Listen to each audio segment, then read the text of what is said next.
엄마는 매일 집안을 어지럽히는 이 개구장이 아들 때문에 머리가 아팠어요. 그렇다고 어린 아들에게 매일 화를 내고 또 매로 다스리는 것도 좋지 않은 것 같아서 한 가지 묘수를 내었는데요. 잠자리에 들려고 하는 이 아들을 앉혀놓고 한 이야기를 들려주었습니다. 스스로 씻고 장난감도 가지런히 정돈하는 착한 어린이 이야기였어요. 아들은 가만히 앉아서 엄마의 이야기를 처음부터 끝까지 잘 듣고는 엄마에게 이렇게 물었습니다. 엄마, 그 애는 엄마도 없대? 아들에게 엄마는 어질러온 장난감을 치워주고 방을 깨끗하게 정리해주는 가정부 정도였던 것 같습니다. 그 사람을 어떻게 아느냐에 따라서 그 사람을 대하는 방식이 달라집니다. 여러분이 아내를, 남편을 어떻게 대하고 있느냐에 따라 배우자의 정체성을 그렇게 여기고 있다라고 하는 뜻이 되고요. 주변 사람들을 대하는 태도 역시 그 사람들에 대한 여러분의 인식을 고스란히 나타내 보여주는 겁니다. 당신은 왜 나를 그렇게 여기십니까? 아니요, 저는 전혀 그렇게 생각하지 않습니다. 아무리 그렇게 말한다 하더라도 그 사람을 대하는 태도가 그 사람에 대한 나의 인식이라는 거예요. 하나님을 대하는 태도는 어떻습니까? 하나님의 말씀에 대한 태도는 또한 어떻습니까? 삶으로 나타나는 모습이 하나님에 대한 우리의 인식이 어떠한지를 잘 보여주고요.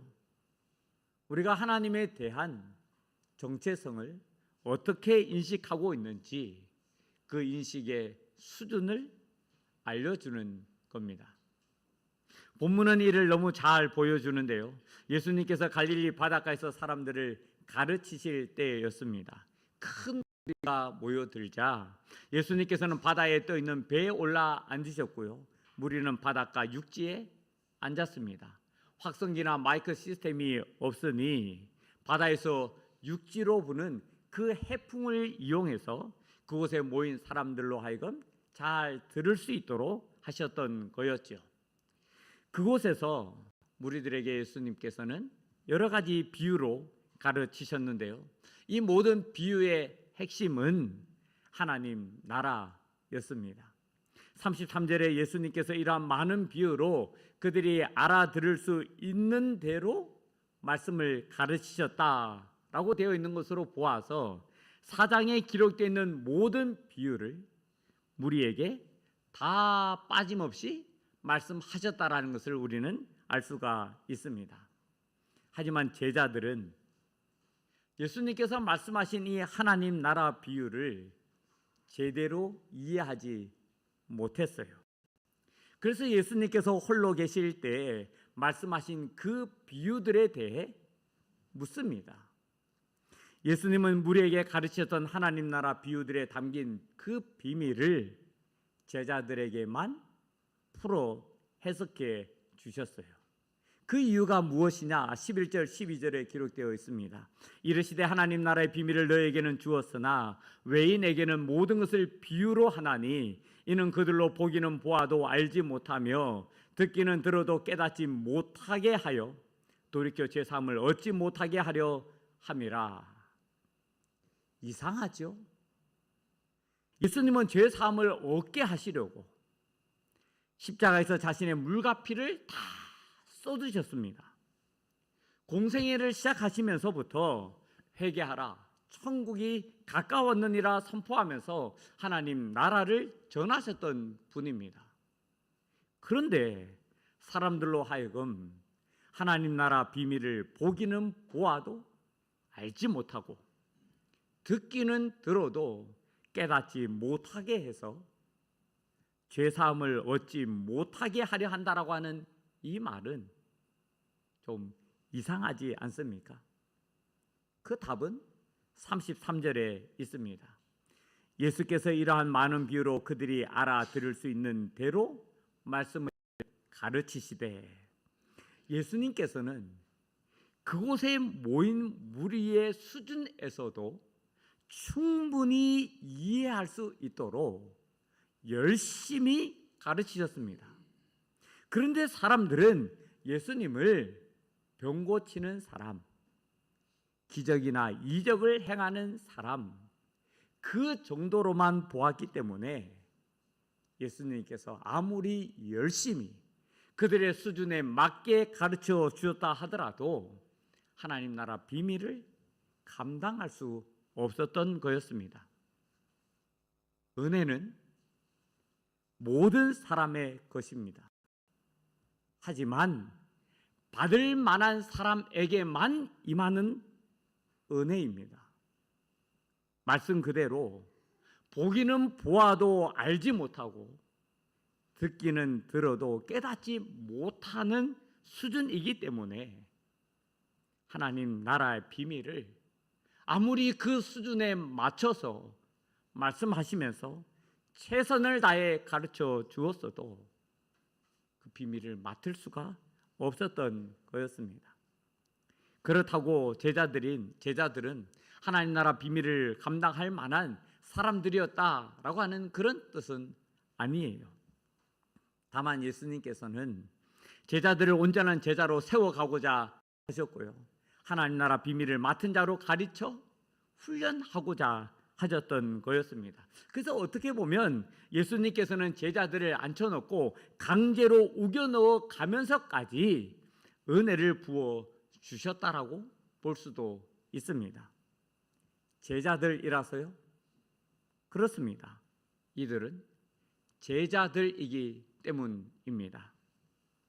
모인 무리는 자기들의 이익과 유익을 위해서 모였다가 흩어지는 사람들이었지만 제자들은 예수님과 함께 하면서 예수님의 가르침에 따라 살고자 했던 사람들이기 때문입니다.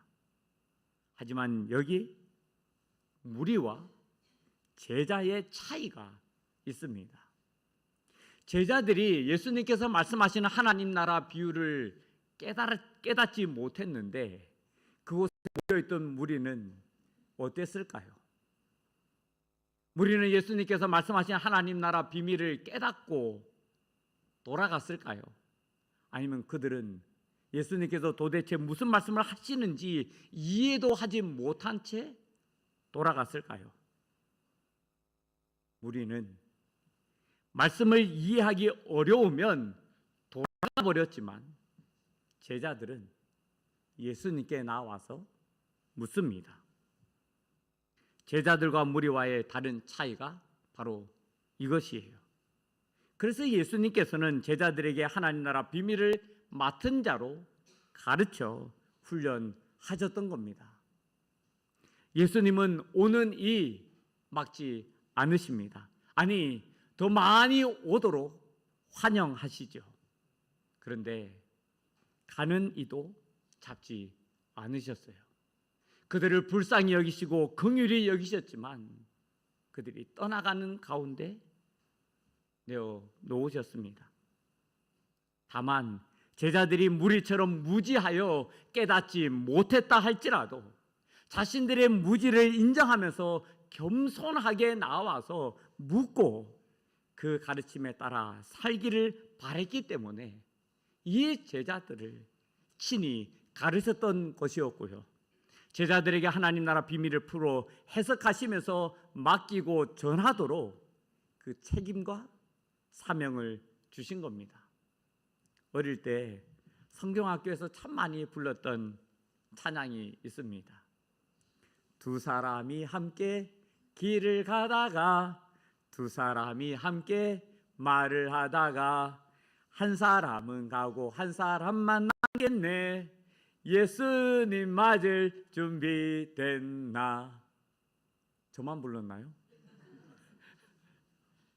오늘도 하나님의 말씀을 듣는 자리에 많은 분들이 앉아 계세요. 그리고 이곳에는 하나님께서 주시고자 하시는 은혜가 있습니다. 그런데 그렇다고 해서 모든 사람이 받는 은혜가 아닙니다. 누군가에게는 받으려고 해도 받을 수 없는 은혜이기도 하고요, 자신과는 전혀 상관없는 은혜이기도 합니다.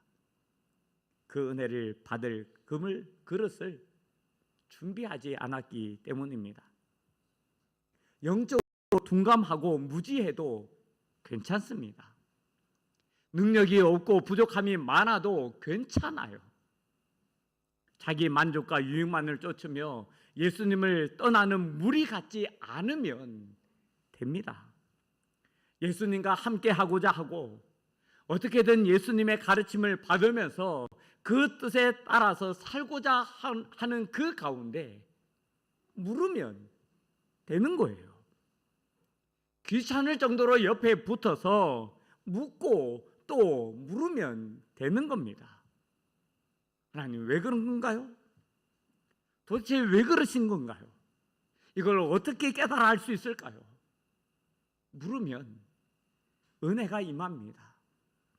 하나님께서는 반드시 그 사람을 은혜로 준비시키시고요, 또 은혜로 세우십니다. 다른 사람은 깨닫지 못하는 하나님 나라 비밀을 깨닫게 하시고 그 감격을 맛보고 누리게 하십니다. 그런 은혜가 우리 가운데 있기를 간절히 바라고 원합니다. 축복합니다. 예수님의 가르침을 직접 받은 이 제자들, 말씀을 해석해 주시는 예수님을 통해서 제자들은 예수님이 누구이시고 어떤 분이시며 또 무엇을 하고자 하시는지 이전보다는 더 잘 알게 되었겠죠. 그리고 확신하게 되었겠죠. 우리가 읽은 본문에는 바닷가에서 말씀을 가르치시기를 마친 후 배를 타고 건너편으로 건너가시는 예수님과 제자들의 모습이 나옵니다. 예수님과 제자들이 탄 배는 큰 광풍을 만나게 되죠. 물결은 거세게 일면서 배에 부딪혔고요, 배에 부딪혀 들어온 물로 가득하게 되었습니다. 제자들은 그야말로 정신이 없었을 겁니다. 미친 듯 휘몰아치는 바람에 배의 중심을 잃지 않으려고 부단히 애썼을 것이고요, 배에 들어온 물을 퍼내기에도 바빴을 겁니다. 예수님은 고물에서 베개를 베고 주무시고 계셨어요.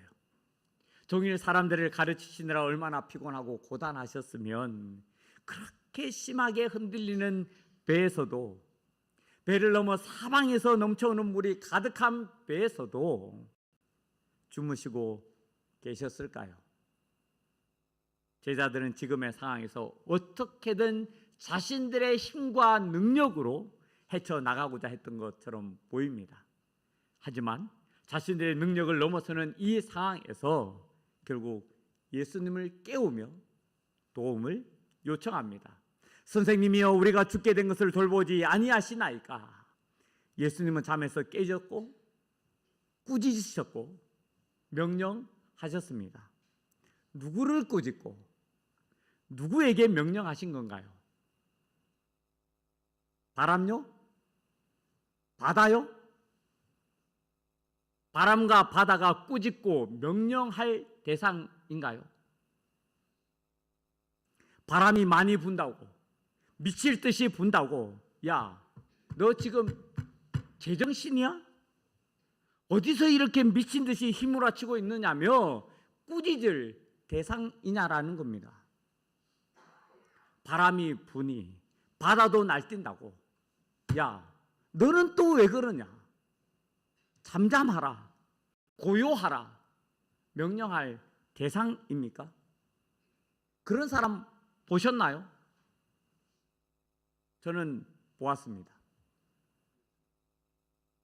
가만히 서 있는 전봇대를 향해 감히 네가 누구 앞이라고 내 앞을 막고 여기 서 있느냐며 호통치는 이상한 사람을 보았습니다.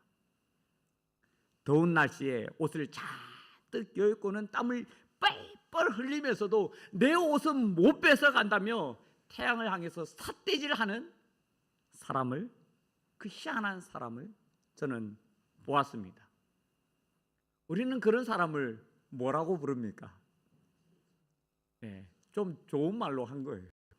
광인이라고 하죠. 맞습니까? 그러면 예수님이 광인이신가요? 방금 그런 사람을 광인이라고 한다고 하고서는 왜 예수님은 광인이 아니라는 건가요? 차이가 있죠. 말한 결과에 따른 차이입니다. 광인이 전봇대를 향해서 꾸짖는다고 해서 전봇대가 그래요, 제가 잘못했군요, 제가 얼른 자리를 옮기겠습니다 하면서 옮기지 않지요. 태양을 향해서 명령한다고 해서 태양이 순종하지도 않습니다.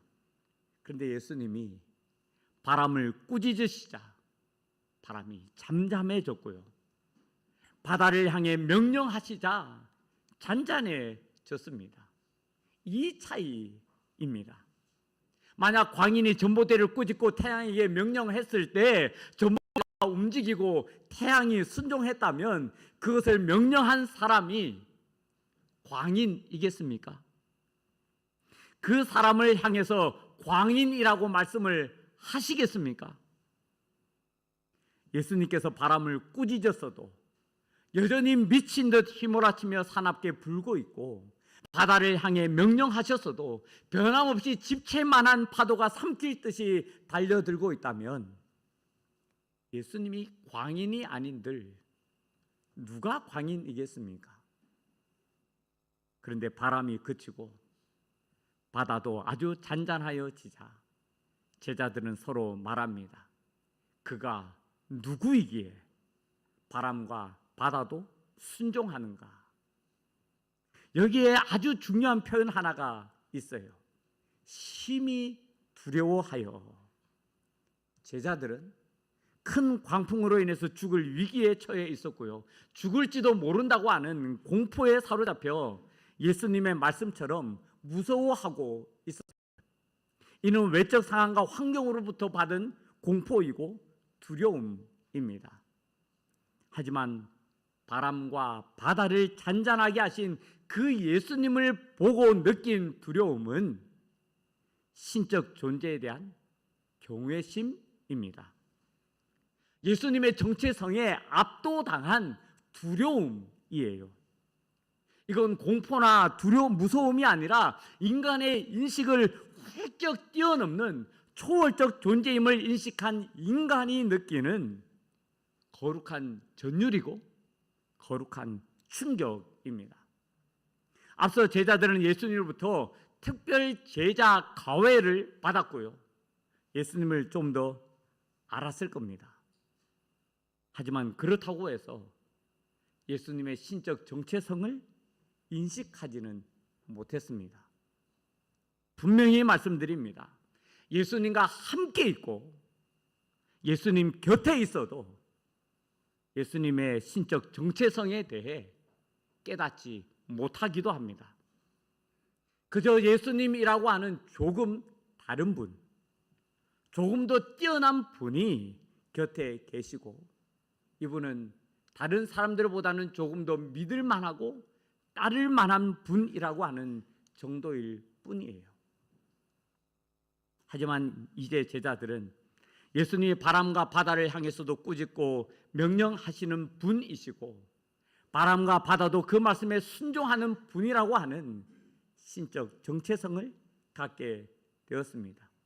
예수님의 신적 정체성에 비로소 눈뜬 제자들은 이제 더 이상 외적 상황과 환경으로 인한 무서움이 아니라 예수님에 대한 두려움, 경외감을 느끼게 된 겁니다. 이제까지 자기들이 느끼고 경험했던 두려움과는 완전히 다른, 마땅히 두려워할 존재에 대한 두려움을 갖게 된 겁니다. 외적 상황과 환경은 우리로 공포에 떨게 하고 두려움을 느끼게 할 수 있습니다. 우리가 예수님을 믿고 또 믿는다고 하면서도 물질 때문에 건강이나 사람 불안이나 염려로 인해서 무서워할 수 있습니다. 환경은 능히 우리를 죽음이라고 하는 이 공포로까지 몰아붙일 수 있는 힘과 능력이 있습니다. 하지만 우리와 함께 하시는 분, 우리 곁에 계신 예수님의 정체성에 대한 거룩한 전율을 느끼고 충격을 받고 경외심을 가진 사람들은 그것들 역시 아무것도 아니라는 것을 압니다. 그래서 그들의 시선과 관심은 외적 상황이나 환경을 향하지 않고 예수님을 향합니다. 예수님은 모든 것을 초월하시는 분이시고 모든 것을 다스리시면서 말씀 한마디로 통치하실 수 있는 분이시기 때문입니다. 다시 말씀드립니다. 교회라고 하는 이 테두리 안에 있느냐, 그것이 중요한 것이 아닙니다. 함께 모여 예배드리면서 찬송하고 기도하고 설교를 듣는 행위를 하고 있다는 것에 머물러 있다고 한다면 우리는 계속해서 외적 상황과 환경에 대한 두려움을 가지고 살게 됩니다.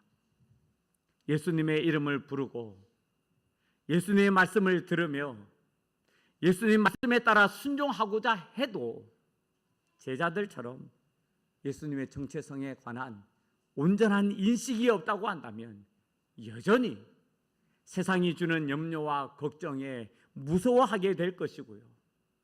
자기의 생각과 주관에 따른 삶을 살게 될 겁니다. 이건 얼마나 오랫동안 신앙생활을 했느냐, 그것이 아닙니다. 모태신앙이냐 아니냐도 아니에요. 우리가 예수님의 정체성을 마주했느냐, 인격 대 인격으로 예수님을 만난 거룩한 충격과 그 전율이 우리에게 있느냐, 예수님의 신적 정체성 앞에 세상에서 무섭게 하고 두렵게 하던 것과는 차원을 달리하는 그 두려움, 경외감을 느끼고 경험했느냐라는 겁니다. 경험해 본 적이 없다고 한다면 우리는 아마 계속해서 배 위에서 큰 광풍을 맞이한 제자들처럼 살게 될 겁니다. 물질로 인한 어려움 가운데 무서워하고 사람들과의 관계에서 두려움을 느끼며 건강에 대한 염려나 삶에서 경험하는 여러 문제로 인해서 불안해하면서 지낼 겁니다. 하지만 예수님의 신적 정체성에 압도되어 있다고 한다면, 그래서 주님을 향한 경외심이 우리 안에 가득하다고 한다면 아무것도 문제될 것이 없습니다.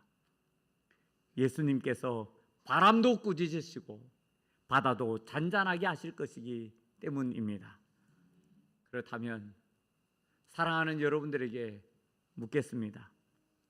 여러분들에게 예수님은 누구십니까?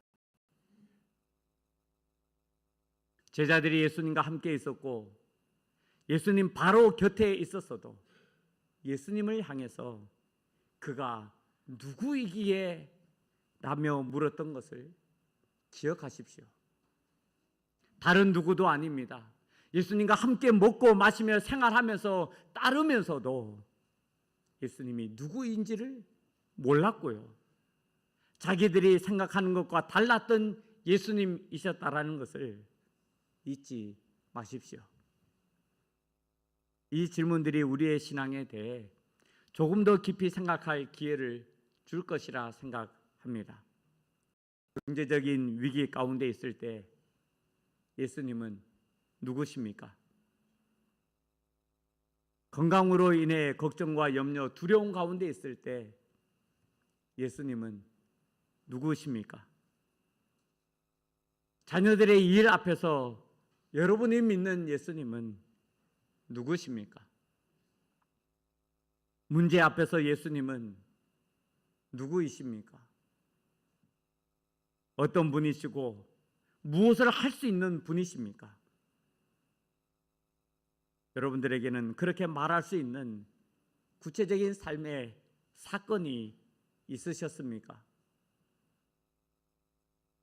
그가 누구냐? 우리가 믿는 예수가 누구냐, 예수의 정체성이 무엇이냐를 아는 것은 우리의 신앙에 있어서 굉장히 중요합니다.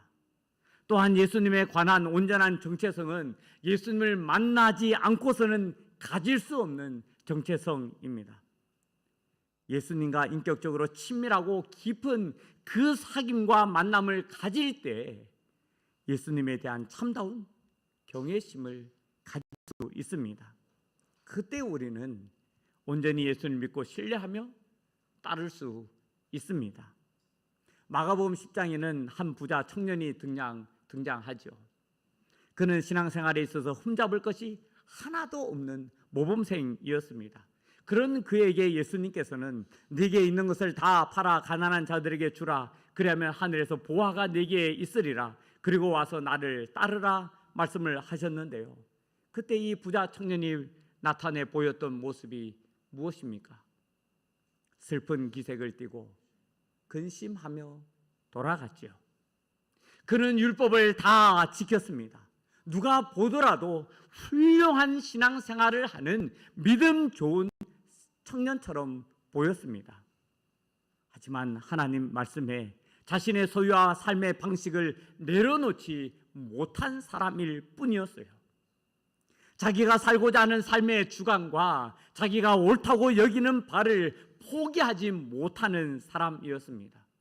예수님이 하나님이시고 자기의 주인이라고 하는 그 사실에 거룩한 충격을 받은 적도 전율한 적도 없기 때문입니다. 그렇게 부자 청년은 예수님보다 자기가 선택한 믿음의 길을 고집하며 떠나갔습니다. 혹시 예수님을 인격적으로 만나지 못해서 여전히 세상과 예수님 사이에서 갈등하고 계신가요? 그래도 떠나지 마십시오.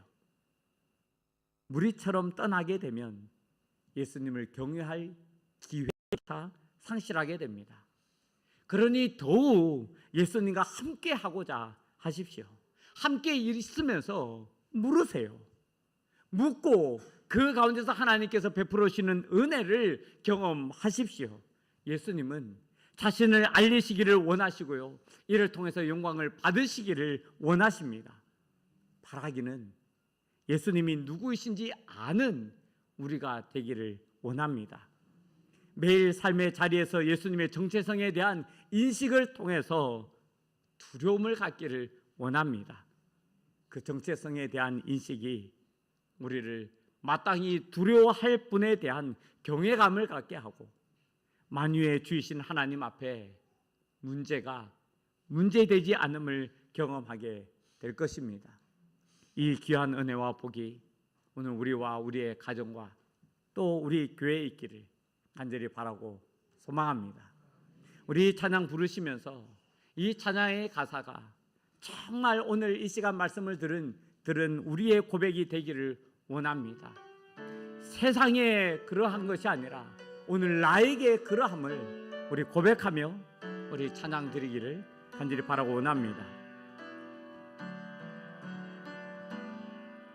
모든 이름이 뛰어난 이름 예수는 주, 예수는 주. 모든 무릎 꿇고 경배를 드리세.